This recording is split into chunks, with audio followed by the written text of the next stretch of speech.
آغاز کرتے ہیں ناول میکائل ادینہ خان قسط نمبر 1۔ بندہ درخت پر فالتو بیٹھا کائیں کائیں کرتا کوا ہو مگر کسی کی اکلوتی اولاد نہ ہو۔ اللہ تعالیٰ مجھے کوئی بھائی نہ سہی ایک عدد بہن ہی دے دیتا جس سے میرے والد محترم کی تھوڑی سی توجہ تو اس پر بھی ہوتی۔ دو گھڑی مجھ غریب کو سکون مل جاتا۔ وہ جلے دل کے پھپھولے پھوڑتا ستپارہ جھیل کے کنارے پتھر سے ٹیک لگائے پانی میں کنکریاں پھینک رہا تھا جبکہ مچھلیاں پکڑتے حسن کی اس کی دھائیوں پر ہنسی نہیں رک رہی تھی۔ وہ بمشکل خود پر قابو پائے ہوئے تھا ورنہ اس کا کوئی بھروسہ نہیں تھا حسن کا سر کھول دیتا۔ یار تو ہر وقت رونا روتا رہتا ہے مگر اثر تو ہوتا نہیں تجھ پر ان کی کسی بات کا۔ کب سے خاموش بیٹھے ولید کی زبان میں کھجلی ہوئی۔ تو اب لیکچر شروع کر دے، میری بجائے تجھے ان کا بیٹا ہونا چاہیے تھا۔ کرتے رہتے جی حضوری جیسے آپ بجھے جاتے ہو۔ انہیں ویسے بھی بہت پسند ہے تو۔ اس نے ولید کو جھڑکا جس پر وہ کھسیا کر رہ گیا۔ آخر ان کی بات ماننے میں کیا حرج ہے؟ سنبھالنا تو تمہیں ہی بزنس ہے تو سنبھال لو، بھول کیوں نہیں جاتے تم سب کچھ؟ ولید نے پھر کوشش کی لیکن وہ ہتھے سے اکھڑ گیا۔ آج تو ستپارہ جھیل کی خوبصورتی بھی اس کے رویے پر مثبت اثر نہ ڈال پائی۔ تم لوگوں کے سامنے اگر دل ہلکا کر لیتا ہوں تو تکلیف ہو جاتی ہے۔ تمہیں دفع ہو جاؤ دونوں کے دونوں، اب نہیں آؤں گا تمہیں سنانے۔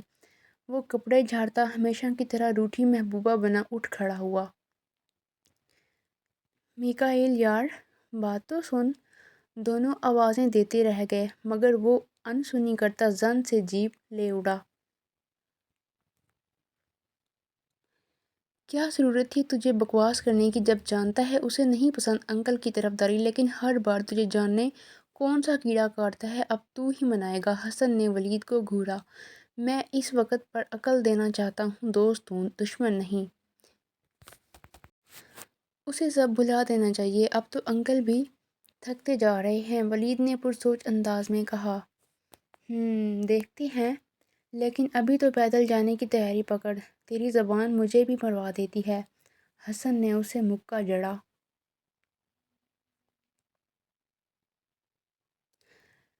ان دونوں کے گھر بھی کاردار ولا کے ساتھ ہی تھے، تبھی میکائل کاردار کی ناراضی ان کو مہنگی پڑتی تھی۔ وہ ایسے ہی منہ پھٹتا، جی میں آتا تو انہیں اپنی جیب سے نکال باہر کرتا اور کبھی کبھی ان کے خوب لاڈ اٹھاتا۔ وہ دونوں متوسط طبقے سے تعلق رکھتے تھے اور آپس میں خالہ زاد بھائی تھے، جبکہ میکائل کاردار ان کے بچپن کا دوست تھا۔ وہ 8 سال کا تھا جب اپنے والدین کے ساتھ اسکردو شفٹ ہوا، تب سے ان کی یاری ہوئی تھی جو اسکول سے لے کر اب قراقرم انٹرنیشنل یونیورسٹی میں بھی قائم و دائم تھی۔ وہ دونوں محنت پر یقین رکھتے تھے لیکن میکائل کاردار کے پاس باپ کا پیسہ تھا وہ جو بے دریغ لوٹاتا۔ وہ پڑھنے کا خاص شوقین نہیں تھا، تبھی بس پاس ہی ہوتا، لیکن وہ دونوں اچھا رزلٹ لانے کے لیے سر توڑ کوششیں کرتے۔ ولید ہمیشہ سے ٹاپ پر رہتا تھا۔ میکائل کاردار کی اپنے باپ سے نہیں بنتی تھی، اس کے پیچھے بھی کوئی خاص وجہ تھی۔ اللہ دعا مانگتی انوا نے جھٹ سے آنکھیں کھولتے اپنے دائیں طرف دیکھا جہاں ننھا سا جہانگیر اپنی گود میں ہنی بنی رکھے اپنی ماں کا اسکارف بچھا کر اس پر بیٹھا آنکھیں بند کیے زور و شور سے دعا مانگنے میں مصروف تھا۔ انوا بے ساختہ نم آنکھوں سے مسکراتی، وہ جانتی تھی اس کا بیٹا ہر چیز میں اسے کاپی کرنے کی کوشش کرتا تھا، اب بھی اس لیے کھیل چھوڑ کر اس کے ساتھ آ بیٹھا تھا۔ ممی دے نے بھی دعا مان لی، وہ توتلی زبان میں بولتا جلدی سے اس کا اسکارف جھاڑ کر اٹھا تھا۔ انوا اس کی پھرتی پر مسکراہٹ دبا گئی، وہ اس کا اسکارف سے دھیان ہٹانے کی کوشش کر رہا تھا۔ اچھا کیا کیا مانگا ممی کی جان نے؟ اس نے جائے نماز رکھ کر اسے گود میں اٹھا لیا۔ دے نے بہت کچھ مانگا ہے، وہ ممی کو بتا نہیں ستا، یہ اللہ تعالیٰ اور دے کا سیکرٹ ہے۔ اس کی سیانی بات پر انوا ان کا گال چوم گئی۔ اوکے جے دی گریٹ، چلو جلدی سے انابی کے ساتھ ناشتہ کر کے ہم پھر بابا سے ملنے چلیں گے۔ وہ اسے نیچے اتارتی خود چادر اٹھانے لگی۔ دونوں نیچے آئے تو انابی ٹیبل سیٹ کیے ان کا انتظار کر رہی تھی۔ انابی دے کو چوری کہانی ہے میاں مٹھو والی۔ جے نے ٹیبل پر پراٹھے اور آملیٹ دیکھتے ہوئے منہ پھیلایا۔ ارے میرا بچہ، میں تو بھول ہی گئی تھی، ابھی لائی، بلکہ تم آؤ ہم ساتھ بناتے ہیں۔ انابی اس کی انگلی پکڑے کچن میں چلی گئی کیونکہ اس کے صحت مند وجود کی وجہ سے وہ گود میں نہیں اٹھا سکتی تھی۔ انوا ان کی دوستی پر مسکراتی ہوئی ناشتہ کرنے لگی، تبھی ان کا فون بج اٹھا۔ اسکرین پر نظر پڑتے ہی اس نے سرد آہ بھری۔ اس کی امی اب پھر سے اسی دوسری شادی پر لیکچر دینے والی تھی جو سننے کا اس کا قطعی موڈ نہیں تھا۔ کبھی ابو جان کال کرتے، ان کی ضد ہوتی وہ واپس آ جائے۔ آج بھی اسے شام کو انٹرویو کے لیے جانا تھا، سو وہ نہیں چاہتی تھی دل ابھی سے اچاٹ ہو جائے۔ فون بجتا رہا اور وہ اطمینان سے ناشتہ کرتی رہی۔ پھر وہ جہانگیر کو لیے قبرستان آ گئی۔ ایک تختی پر کیپٹن حارث زید شہید لکھا تھا۔ جہانگیر نے اپنے بابا کو سلام کیا اور قبر پر پھول ڈالنے لگا۔ انوا خود اس سے سب کرواتی تھی کیونکہ وہ چاہتی تھی کہ اس کا بیٹا ہمیشہ اپنے باپ کو ایک ہوئی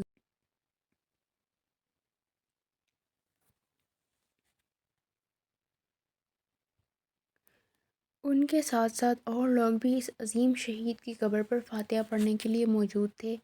لوگ ان ماں بیٹے کو اچھی طرح جانتے تھے، اس لیے ان کی انتہائی تعظیم و تکریم کی جاتی تھی۔ یہی چیز اسے وہاں سے جانے سے روکتی تھی۔ وہ اپنے بیٹے کو اپنے بابا پر فخر کرتے دیکھنا چاہتی تھی۔ گھر کے آگے جیپ جھٹکے سے روکتے وہ چابی گارڈ کی طرف اچھالتے اندر بڑھ گیا۔ اسے اپنے کمرے کی طرف جاتے لاؤنج سے اپنے والدین کی آوازیں سنائی تھی، لیکن وہ اگنور کرتے آگے بڑھ گیا۔ دیکھ رہی ہو تم نالائق انسان ہونے کے ساتھ ساتھ تمہارا بیٹا بدتمیز بھی بلا کا ہے۔ ذرا سا رک کر سلام کرنا گوارا نہیں کیا۔ حیات کردار نے دانت پیسے جس پر شرمین نے تعصب سے چائے کا گھونٹ بڑھا۔ وہ زیادہ تر ان دونوں باپ بیٹے کی سرد جنگ میں ایسے ہی خاموش تماشائی کا کردار ادا کرتی تھی۔ پتہ نہیں یہ ناہنجار کب سدھرے گا، میرے تو دماغ کی چولیں ہلا دی ہیں اس نے۔ وہ خالی کپ ٹیبل پر پٹکتے اٹھ کھڑے ہوئے۔ اب آپ کہاں چل دیے؟ آپ کی طبیعت ٹھیک نہیں ہے؟ شرمین ان کے ساتھ ہی اٹھی تھی۔ نہیں مر رہا میں، سنبھالنا تو مجھے ہی ہے نا سب کچھ، ویسے بھی بہت سے کام ہیں آج، کوئی ذمہ دار سیکرٹری مل جائے بس، پھر کچھ بوجھ کم ہو مجھ پر، آج انٹرویو بھی ہے۔ وہ بڑبڑاتے ہوئے نکل گئے تھے۔ شرمین لب بھینچے دیکھتی رہ گئی۔ ان کا رخ اب میکائیل کے کمرے کی جانب تھا۔ انہوں نے کمرے میں جھانکا تو گپ اندھیرے نے ان کا استقبال کیا۔ وہ گھبراتے دل کے ساتھ کھڑکیوں سے پردے ہٹا گئی۔ میکائیل، میرے بچے، سرِ شام ہی کیوں منہ سر لپیٹے پڑے ہو؟ انہوں نے اس کی پیشانی چھو کر دیکھی جو بیڈ پر اوندھے منہ پڑا ہوا تھا۔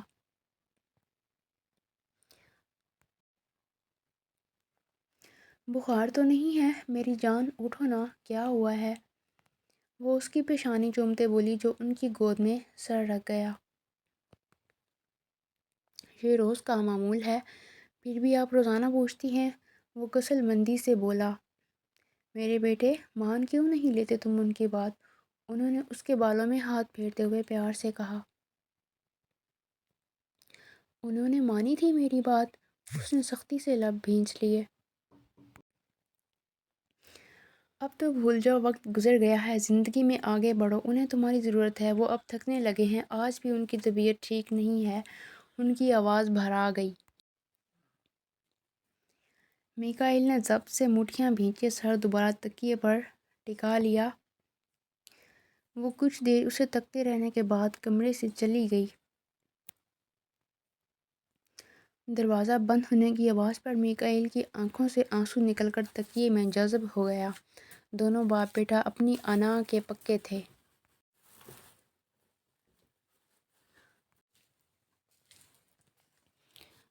انوا جے کو انابی کے حوالے کرتی خود جلدی جلدی انٹرویو دینے پہنچی تھی۔ رکھڑا راستے میں بہت سی سواریوں کو لیتا آیا تھا جس کی وجہ سے وہ تھوڑی لیٹ ہو گئی تھی۔ کاردار ٹرانسپورٹ کی شاندار بلڈنگ کو دیکھتے اس کے حوصلے پست ہوئے تھے۔ رہی سہی کسر وہاں موجود نوکری کے لیے آئے امیدوار کے رش نے پوری کر دی۔ وہ اپنا دوپٹہ درست کرتی ایک طرف بیٹھ گئی۔ اسے نوکری ملنے کے آثار تو نظر نہیں آ رہے تھے، مگر پھر بھی قسمت آزمائی کا سوچا۔ اس کے پاس بی اے کی معمولی سی ڈگری تھی، آگے پڑھنے کا وقت ہی نہیں مل پایا تھا۔ وہ انگلیاں چٹکھاتی سب لڑکوں اور لڑکیوں کے دیکھنے میں مصروف تھی جو انتہائی پر اعتماد نظر آ رہے تھے۔ 2 گھنٹے بعد اس کا نام پکارا گیا تو لمبا سانس لیتے وہ اندر داخل ہوئی جہاں میز کے دوسری طرف ایک ادھیڑ عمر اور 2 نوجوان بیٹھے تھے۔ وہ سلام کرتی بیٹھ گئی۔ آپ کا تجربہ ہے کہیں جاب کا؟ وہاں موجود عمر رسیدہ شخص نے اس کی فائل اٹھاتے ہوئے پوچھا تھا۔ سر، میرا کوئی تجربہ نہیں ہے کام کرنے کا، اگر کوئی موقع دے گا تو ہی میں جاب کر پاؤں گی، پہلے کبھی زندگی میں ضرورت ہی نہیں پڑی۔ خود پر قابو پانے کے باوجود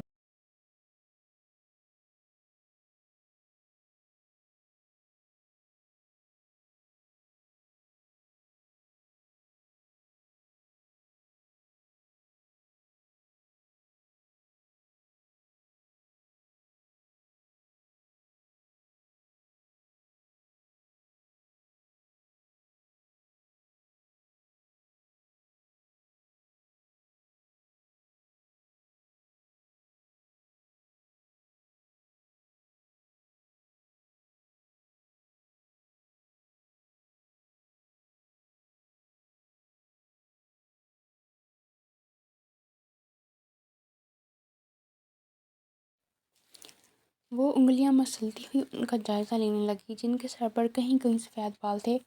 بڑھتی ہوئی عمر میں بھی کافی غضب کی پرسنالٹی تھی۔ جی تو مسز ہارس زیڈ، آپ کیا کہہ رہی تھی؟ اب وہ باروب شخص اس کی طرف متوجہ ہوئے۔ وہ پراعتماد سی لڑکی تھوڑی گڑبڑائی لیکن اس کے سوال پر ہمت مجتمع کرتی بول اٹھی، سر وہ 3 سال پہلے سوات آپریشن کے دوران شہید ہو گئے تھے۔ وہ لوگ جو پہلے مشکوک نگاہوں سے اسے دیکھ رہے تھے اب وہاں سناٹا چھا گیا تھا۔ اوہ ویری سوری، آپ سیکرٹری کی جاب کی جو ڈیوٹیز ہیں وہ کر پائیں گی؟ کچھ توقف کے بعد باروب سی آواز گونجی جس پر اس نے حیرت سے انہیں دیکھا۔ سر آپ مجھے اس کی بوکھلاہٹ پر وہ مسکرا دیے۔ جی بالکل، آپ کا انتخاب کیا گیا ہے۔ سیلری اور باقی تفصیلات آپ کو جاوید صاحب بتا دیں گے۔ وہ کہتے ہوئے اٹھ کھڑے ہوئے۔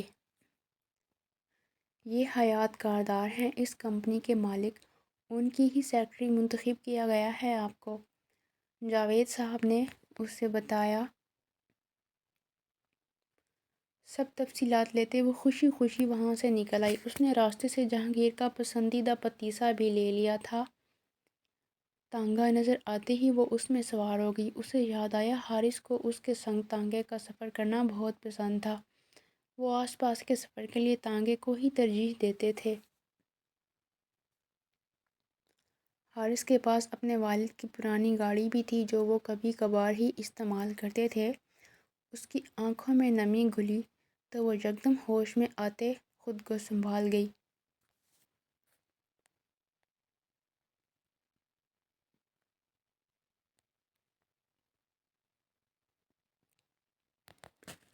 وہ گجرات کے رہنے والے تھے۔ ان کے خاندان میں امی ابو بھائی بھابھی، وہ اور اس سے چھوٹی 3 بہنیں تھیں۔ بھائی کی شادی سے پہلے تک وہ بہت سکون سے رہتے تھے لیکن بھابھی کے آتے ہی ان کے گھر میں ہلچل ہونے لگی۔ اکلوتے بھائی کی بیوی ہونے کی وجہ سے وہ بہت رعب جماتی جس پر امی بدمزگی پیدا ہونے کے ڈر سے چپ سادھے رہتی۔ اپنی دوسری بہنوں کے مقابلے میں وہ تھوڑی دبو قسم کی تھی تبھی بھابھی کے عتاب کا نشانہ بنتی۔ ابو کا تعلق اسلامی جماعت سے تھا تو زیادہ تر وہ انہی کاموں میں مشغول رہتے۔ حارث زیڈ سے اس کی شادی حارث اور ابو کی پسند سے ہوئی تھی۔ وہ BA کے پیپروں میں مصروف تھی جب حارث زیڈ کی ان کے گھر آمد ہوئی۔ وہ ابو کے جگری دوست کا بیٹا تھا جن کا تعلق سگردو گلگت بلتستان سے تھا۔ حارث نے آرمی جوائن کی تھی۔ اسی سلسلے میں کسی کام کی وجہ سے وہ 1 ماہ کے لیے ان کے گھر کے بیٹھک والے کمرے میں ٹھہرا تھا۔ انوا کی خاموش طبیعت اور اپنے کام سے کام رکھنے والی عادت حارث کو اس کا اسیر کر گئی۔ انوا 1-2 بار ہی اس سے سستی سا سامنا ہوا تھا۔ اس کے جانے کے ہفتے بعد ہی رشتہ آ گیا۔ امی اسے اتنی دور بھیجنے پر رضامند نہیں تھی مگر ابو نے ان کی ایک نہ چلنے دی۔ اس کی شادی میں بھابھی دبے دبے لہجے میں لوگوں سے اس کی اور حارث کی محبت کے من گھڑت قصے سناتی نظر آئی جس پر وہ ضبط کر کے رہ گئی۔ حارث زیڈ کا پرسکون گھر اس کے لیے کسی جنت سے کم نہیں تھا۔ وہ اس سے نہایت محبت اور عزت سے پیش آتا تھا جو انوا کو اس کا گرویدہ بنانے لگا۔ وہ اپنے والدین کا اکلوتا بیٹا تھا۔ اس کی انابی اور بابا انتہائی محبت کرنے والے تھے۔ وہ آپریشن میں شرکت کے لیے گیا تھا۔ یہ بات اس نے انوا سے مخفی رکھی تھی کیونکہ وہ امید سے تھی۔ وہ اسے ذہنی دباؤ سے بچانا چاہتا تھا۔ کچھ دن بعد ہی انہیں اس کی شہادت کی خبر ملی۔ وہ بے یقین سی بیٹھی رہی۔ اس کی شادی کو ہفتے بعد سال ہونے والا تھا۔ آرمی کی طرف سے پورے وقار کے ساتھ کیپٹن حارث زیڈ کو دفن کیا گیا۔ وہ ساکت تھی۔ اس کی آنکھ سے ایک آنسو نہ بہا۔ اس سے اعلیٰ رتبہ ملا۔ وہ شہید کی بیوہ تھی۔ اب اسے سمجھ آئی کہ حارث ہمیشہ اسے شہیدوں کی ماؤں اور بیویوں کے قصے کیوں سناتا تھا۔ وہ اسے ذہنی طور پر تیار کرنا چاہتا تھا۔ ہم فوجی اپنی جان ہتھیلی پر رکھ کر پھرتے ہیں، قوم کی حفاظت کے لیے ہر دم تیار۔ اس کے دماغ میں حارث زیڈ کا خوبصورت لہجہ گونجا۔ اس کے گھر والے بھی آئے تھے۔ وہ اسے ساتھ لے جانا چاہتے تھے مگر وہ نہ مانی۔ اس کی گود میں جب جہانگیر آیا تو وہ کتنی دیر اسے سینے سے لگائے روتی رہی۔ جہانگیر کا نام بھی زیڈ حارث۔ اس کے گھر والے بھی آئے تھے۔ وہ اسے ساتھ لے جانا چاہتے تھے مگر وہ نہ مانی۔ اس کی گود میں جب جہانگیر آیا تو وہ کتنی دیر اسے سینے سے لگائے روتی رہی۔ جہانگیر کا نام بھی حارث زیڈ کی خواہش پر رکھا گیا۔ حارث سید کی شہادت کے 1 سال بعد بابا بھی انتقال کر کے پیچھے وہ تینوں رہ گئے تھے۔ گھر والوں نے اور انابی نے بھی زور لگایا وہ دوسری شادی کر لے، مگر وہ نہ مانی۔ وہ جہانگیر کو پر اعتماد زندگی دینا چاہتی تھی جو اسے اپنی بھابھی یا سوتیلے لوگوں کی موجودگی میں ممکن نظر نہیں آتی تھی۔ وہ خود نوکری ڈھونڈ رہی تھی اور بالآخر آج اس کی محنت رنگ لائی تھی۔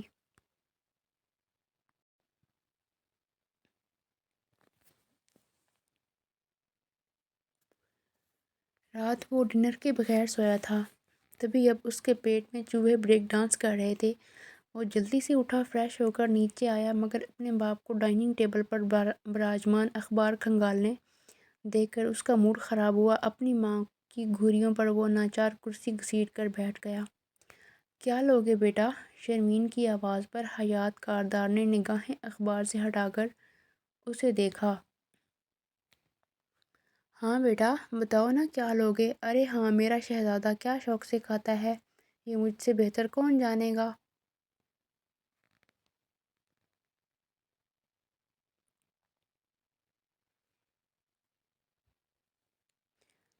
نصیر جاں، انہوں نے شہد آ گئی لہجے میں کہتے باورچی کو آواز دی۔ شرمین کے ساتھ ساتھ میکائل نے بھی آنکھیں پھیلائے باپ کو دیکھا۔ پہلی بار اس نے اپنے باپ کے منہ سے اپنے لیے محبت بھرے الفاظ سنے تھے، سو ہضم کرنا مشکل تھا۔ جی صاحب، نصیر جان مؤدب کھڑا ہوا بولا۔ اپنے میکائل صاحب کے لیے چیز پراٹھا اور مخصوص آملیٹ لے آؤ، ساتھ میں دودھ پتی کا کپ۔ ان کے حکم نامے پر نصیر جان بھی بوکھلا گیا، کیونکہ ایسی محبت اس نے بھی پہلی بار سنی تھی میکائل کے لیے۔ جی صاحب جی، وہ جلدی سے بھاگا تھا۔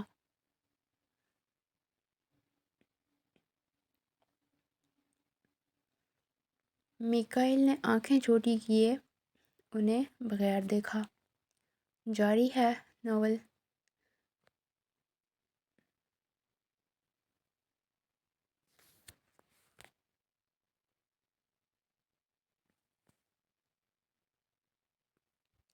This novel is a short tribute to Pak Army. I hope you all like it. Thank you.